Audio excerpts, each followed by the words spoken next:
అందరికీ శుభోదయం.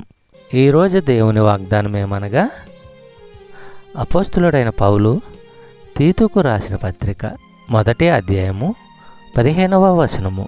పవిత్రులకు అన్నియో పవిత్రములే గాని అపవిత్రులకును ఏదియూ పవిత్రమైనది కాదు.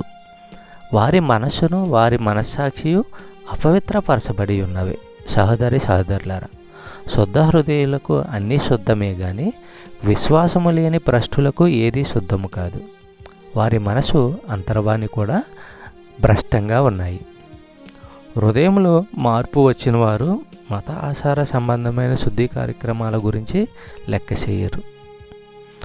యేసుప్రభువు గారు అంటున్నారు, మీకు ఉన్న వాటిని దాన ధర్మాలు చేయండి, అప్పుడు అన్నీ మీకు శుభ్రంగా ఉంటాయని. మత్తయి సువార్త 5వ అధ్యాయం 8వ వచనం మనము పరిశీలించినట్లయితే, శుద్ధ హృదయులు ధన్యులు, వారు దేవుణ్ణి చూస్తారు.